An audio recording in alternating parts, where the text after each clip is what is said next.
دوسری طرف یہ بھی بتایا گیا کہ نکاح کے بغیر عورتوں سے تعلق قائم نہ کرو. اسی وجہ سے مرد اور عورت کو تنہا ملنے کی ممانعت کی گئی. یعنی شادی کے بغیر ساری خواتین اچھی طرح سن لیں، کوئی سو نہ رہا ہو اس وقت. کسی لڑکی کو، کسی عورت کو اس بات کی اجازت نہیں کہ وہ کسی محرم رشتہ دار کے بغیر یا کسی اجتماعی جگہ کے بغیر کسی مرد سے اکیلے میں ملے، تنہائی میں ملے، اس کے ساتھ اکیلے میں کسی گاڑی میں جائے یا کہیں کسی ہوٹل میں جائے یا کسی پکنک اسپاٹ پر صرف دوستی کے لیے یا کسی ایسے تعلق کے لیے. اللہ کی نظر میں ایسا تعلق حرام ہے. نبی صلی اللہ علیہ وسلم نے فرمایا کوئی مرد کسی عورت کے ساتھ تنہا نہیں ہوتا مگر اس کے ساتھ تیسرا شیطان ہوتا ہے. نبی صلی اللہ علیہ وسلم نے فرمایا جو اللہ اور یوم آخرت پر ایمان رکھتا ہے وہ کسی ایسی عورت کے ساتھ تنہا نہ ہو کہ اس کے اور اس کی عورت کے درمیان کوئی محرم موجود نہ ہو. یعنی بالکل اکیلے میں لوگوں کی نگاہوں سے چھپ کر کسی تنہائی میں کوئی عورت کسی مرد سے نہ ملے. پھر اسی طرح یہ ہے کہ نبی صلی اللہ علیہ وسلم نے اس سے بھی منع کیا ہے کہ خامدوں کی اجازت کے بغیر، اجازت ہو تو اور بات، خامدوں کی اجازت کے بغیر بیویوں سے ان کے گھروں میں گفتگو نہ کی جائے. یعنی بعض اوقات ایسا ہوتا ہے نا کہ کوئی ضرورت کے تحت آ جاتا ہے اور شوہر کو بھی پتا ہوتا ہے کہ اس شخص کا دروازے تک آنا جانا ہے، یا گھر میں بعض اوقات سرونٹس کام کر رہے ہوتے ہیں، لیکن اگر شوہر اس چیز کو بھی ناپسند کرتا ہے کہ عورت کسی بھی مرد سے بات نہ کرے تو پھر عورت کو رک جانا چاہیے.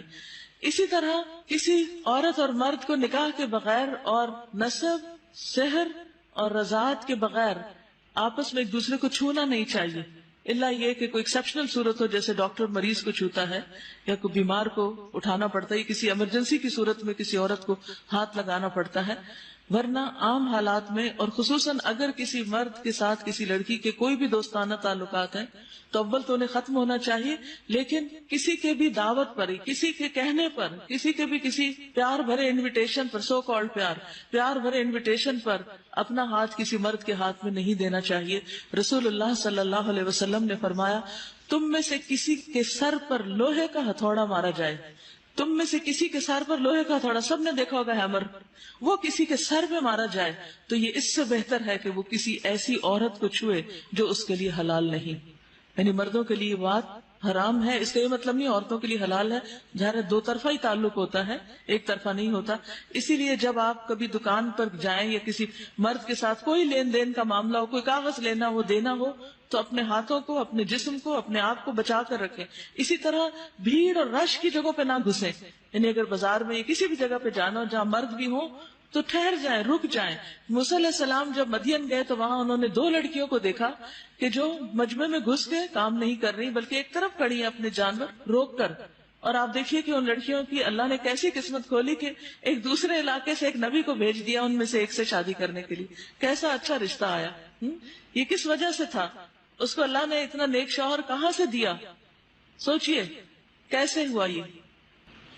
ان کی شرم و حیا کی وجہ سے، شرم و حیا کی وجہ سے. تو جب تک شادی نہیں ہوتی اپنی شرم و حیا کی حفاظت کریں اور اللہ سبحانہ وتعالیٰ سے اچھی امید رکھیں کہ اللہ آپ کو نیک شوہر دے. لیکن اگر آپ نے ڈنڈی ماری تو ہو سکتا ہے شوہر بھی ایسا ملے کہ جو عورتوں کے پیچھے بھاگنے والا ہو اور زندگی حرام کر دے. تو چونکہ یہ معاملہ بندوں کے ساتھ نہیں ہے، اللہ کے ساتھ ہے، اس لیے اللہ سے ڈرتے ہوئے کسی بھی مرد کا دل لبھانے کی کوشش نہ کریں اور نہ اس کو پیچھے لگانے کی اور نہ خود کسی کے پیچھے جائیں. کیونکہ اللہ تعالیٰ نے عورت کو بہت قیمتی چیز بنایا ہے اور اس سے فائدہ اٹھانے کے لیے، اس کے حسن سے، اس کے جسم سے اللہ تعالیٰ نے شرطیں رکھی ہیں مردوں کے لیے کہ تم اس کی ضروریات پوری کرو گے، اس کا نان نفقہ اٹھاؤ گے، اس کو ایک شہزادی بنا کر رکھو گے اور اس کے دکھ اور تکلیف میں اس کا ساتھ دو گے. یہ نہیں کہ ان آزاد معاشروں کی ہم پیروی کریں کہ جن میں عورتوں کو کھلے عام آزادی کے نام پر ہر مرد سے تعلق قائم کرنے کی اجازت ہے، اور اس کے بعد ہوتا کیا ہے کہ ان سے فائدہ اٹھا کر مرد بھاگ جاتے ہیں ایک ایک 2 بچے چھوڑ کر، اور وہ ساری زندگی سنگل پیرنٹ کی حیثیت سے ان کو پالتی رہتی ہیں جو بڑے ہو کر پھر ان کو چھوڑ جاتے ہیں. تو اس طرح خاندان کا نظام تباہ و برباد ہو کر رہ جاتا ہے. تو ایک عورت جو ہے اس کو سب سے زیادہ اس بات کا خیال کرنا چاہیے کہ وہ شادی کے بغیر کسی مرد سے کوئی تعلق نہ رکھے. اور پھر وہی بات کل کی دہراؤں گی کہ لن تنالوا البر حتی تنفقوا مما تحبون. اگر آپ کہتے نہیں ہمیں بڑی سخت محبت ہو چکی ہے کسی سے، تو بھی نیکی کو نہیں پا سکو گے اگر اس محبت پہ تم تلوار نہیں پھیرو گے. ایسی محبت اسلام کی نظر میں کوئی محبت نہیں ہے. لیکن اگر کہیں کوئی ایسے تعلق جہالت کی وجہ سے، لا علمی کی وجہ سے قائم ہو چکے ہیں تو ان کو یا تو نکاح کے رشتے میں لایا جائے، خواہ کی دوستی نہ رکھی جائے، یا پھر اس کو ختم کر دیا جائے. اور اس کے لیے بولڈ سٹیپ لینا ہوگا. کس کی خاطر؟ اللہ کی خاطر. اور جب اللہ کی خاطر لیں گے تو اللہ سبحانہ وتعالیٰ اس کا بہترین نعم البدل عطا کرے گا.